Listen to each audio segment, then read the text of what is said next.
पिछली कड़ी में हमने देखा कि सिद्धार्थ सच की तलाश में एक रास्ते से दूसरे रास्ते तक गए। इतनी भाग-दौड़ के बाद वो एक निष्कर्ष पर पहुंचे। शायद सत्य किसी एक एक्सट्रीम में नहीं है, ना सिर्फ सुख में और ना सिर्फ त्याग में। इन दोनों के बीच भी एक रास्ता है और इसी रास्ते को आगे चलकर बुद्ध ने कहा मध्यम मार्ग यानी द मिडल पाथ। लेकिन मध्यम मार्ग का मतलब सिर्फ बीच का रास्ता चुन लेना नहीं था। इसका मतलब था जीवन को समझना और इसको मोह में खोना नहीं। इच्छाओं को देखना लेकिन उनका गुलाम ना बनना। शरीर की जरूरतों को समझना लेकिन उन्हें ही जीवन का उद्देश्य ना बना लेना। यानी ना जीवन से भागना, ना जीवन में पूरी तरह फंस जाना। और सिद्धार्थ की खोज एक नई दिशा में मुड़ चुकी थी। अब वो अपने शरीर को कष्ट देकर सत्य नहीं खोजेंगे। अब उनकी खोज होगी अपने मन की। इसी खोज के साथ वो पहुंचे बोध गया। एक पेड़ के नीचे ध्यान में बैठने का उन्होंने फैसला लिया। अब उनके सामने ना कोई गुरु था, ना कोई किताब और ना कोई तैयार जवाब। सिर्फ वो स्वयं थे।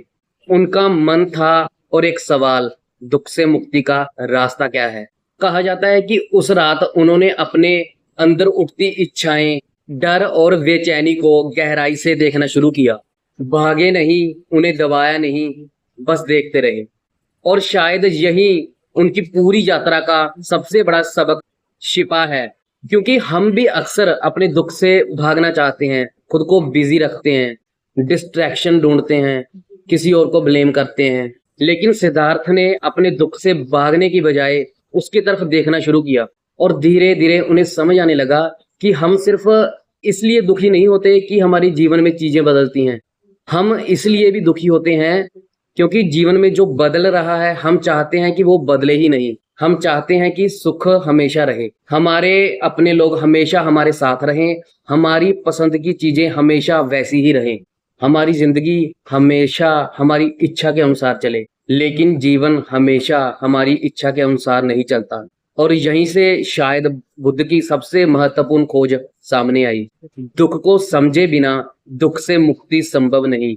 उस रात सिद्धार्थ की खोज एक नए बोध में बदलने लगी और जब वो उस अनुभव से उठे, अब वो सिद्धार्थ नहीं थे, वो अब बुद्ध थे, अर्थात जागा हुआ व्यक्ति। लेकिन बुद्ध बनने के बाद उनकी खोज खत्म नहीं हुई। अब एक नया सवाल सामने था कि जो मैंने जाना क्या दूसरों तक पहुंचाया जा सकता है? क्या इंसान को ये समझाया जा सकता है कि उसका दुख कहाँ से आता है? अगली कड़ी में हम जानेंगे बुद्ध ने इस सवाल का क्या जवाब दिया।